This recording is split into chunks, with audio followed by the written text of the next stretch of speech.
Miss হবে না আপনার পছন্দের টিভি শো। দেখুন জি5 অ্যাপে একদম ফ্রি। তো আমার শেষ কথা হলো, তোমার দাদার যতই টাকা থাকুক, উনি যতই এসে আমার পায়ে ধরে ক্ষমা চান না কেন, ওই বাড়িতে আমার মেয়ের বিয়ে আমি কোনোদিন দেব না। কি হলো বাবা, ওভাবে কি দেখছো? তোকে দেখছি রে মা। এই সেদিন কোলে করে এলি, আর আজকে যাচ্ছিস চাকরি করতে। চোখের নিমেষে কেমন বড় হয়ে গেলি না? হ্যাঁ,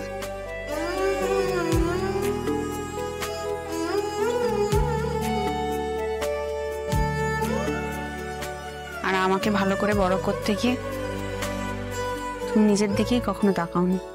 ভালোভাবে চেয়ে তো ছিলাম রে, পারলাম কই বল?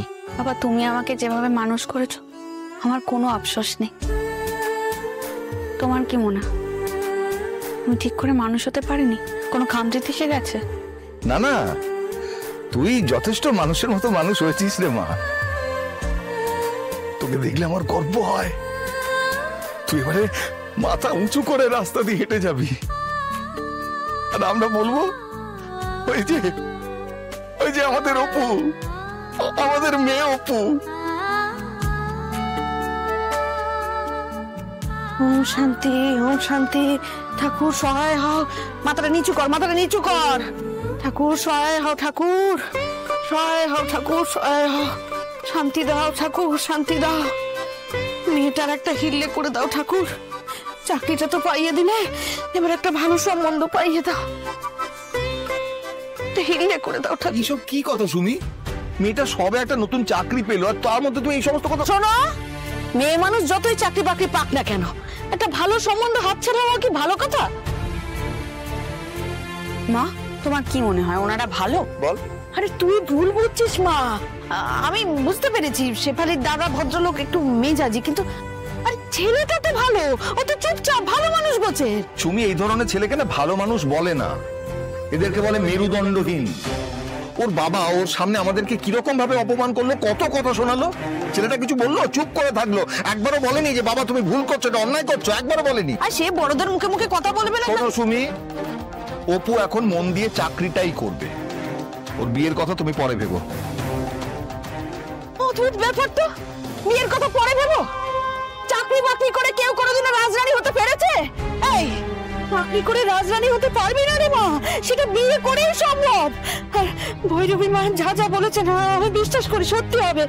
ওই ঠাকুরমশাই কি বলছিলেন, কুষ্ঠিতে ওরকম লেখা আছে তুই রাজরানী হবি। আমি কি করতে চাই, কি হতে চাই সেটা আমি খুব ভালো করে জানি।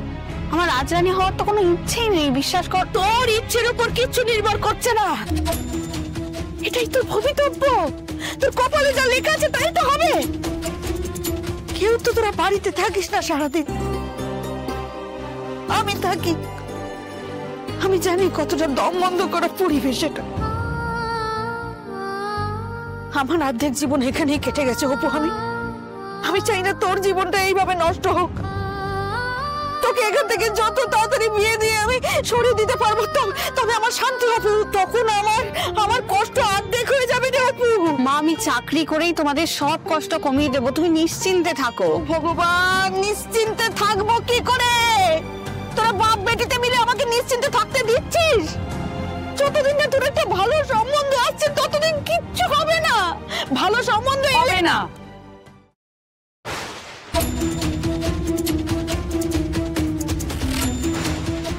নিজের দাদাকে বুঝিয়ে সুঝিয়ে রাজি করালাম, আর তোমরা সবটা কেচিয়ে দিলে।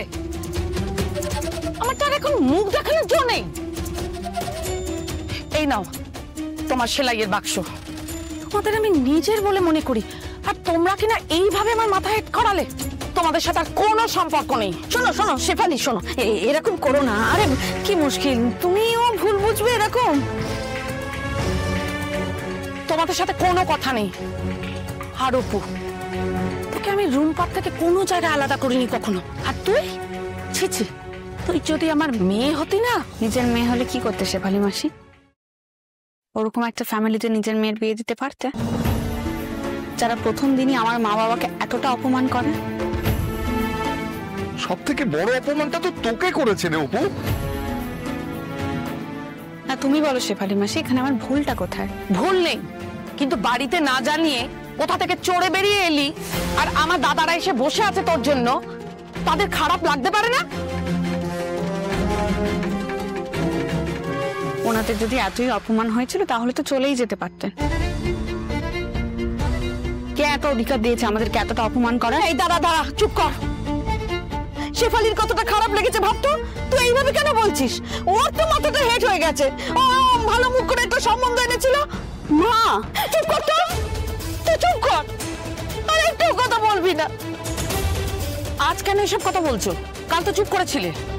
মেয়েকে যদি একটু সহবত শিক্ষা দিতে না, তাহলে এতবার বাড়তো না। আমি নয়, সব থেকে বেশি মেয়েকে লাই দেয় এই মানুষটা। লাই নয় সুমি, এটাকে বলে সৎ সাহস। কারো কোনো কথা খারাপ লাগলে, কারো কোনো ব্যবহার খারাপ লাগলে সেটা জানানোটা জরুরি। তুমি নিজে জানাও কখনো?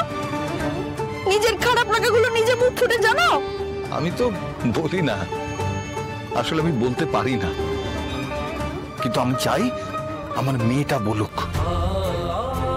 দেখো, তোমার দুশ্চিন্তাটা যে আমি বুঝতে পারছি না তা নয় সুমি। কি আশ্চর্য, মেয়েটা আজকে প্রথম দিন অফিসে যাচ্ছে, তুমি এই সমস্ত কথা কেন বলছো? এ কি, তুমি আবার কাঁদছো কেন? মহা মুশকিল তো। ও বাবা, আরে তুমি কাঁদছো কেন? সবকিছু হালকা করে নেওয়ার অভ্যেস আপনারও আছে দাদা, দোষ আপনারও। হ্যাঁ শেফালি, আমি মানছি আমার দোষ, আমাকে ক্ষমা করে দিও।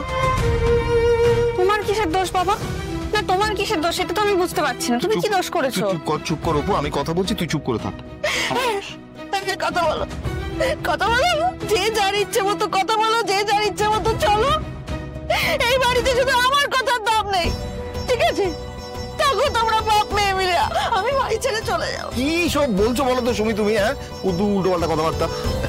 আচ্ছা শেফালি, আমি বুঝতে পারছি তুমি আমাদের ভালোর জন্য সবকিছু করেছো, একদম আমি নিশ্চয়ই জানি আমি, কিন্তু কি বলতো, অপু না, অপু আমার পাঁজরের টুকরো। ওকে অন্য কারোর হাতে তুলে দেওয়ার আগে না আমি ভাববো, অবশ্যই ভাববো, 1000 বার ভাববো, 1,000,000 বার ভাববো। ভাবতে তো কেউ বারণ করেনি, কিন্তু আমার দাদা পয়সা আলা লোক, তার মেজাজ তো একটু সহ্য করতেই হবে। আর তাছাড়া উনি বাড়ি বয়ে আপনার মেয়েকে দেখতে এসেছেন, উনি নিজের ছেলের বিয়ের জন্য বলতে এসেছেন, তো চারটি প্রশ্ন করবে না? একটু ভদ্রভাবে যদি সামাল দিতেন, আখেরে লাভটা আপনাদেরই হতো। আমাদের অপুর না এতটুকু টাকার লোভ নেই, তাও তোমার দাদা ওকে না জেনে না বুঝে এতগুলো কথা বললো, ওকে অপমান করলো, ও চরিত্র নিয়ে কথা বললো। ওই বাড়িতে আমার মেয়ে নিতেও যাবে না, তাতে যদি ওকে সারা জীবন আইবুড়ো হয়ে থাকতে হয় তাই থাকবে, কিন্তু ওই বাড়িতে যাবে না।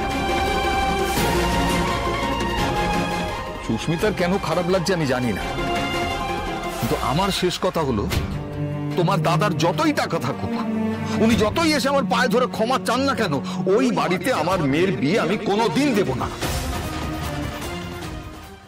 জি5 ডাউনলোড করুন আর সব এপিসোড দেখুন একদম ফ্রি।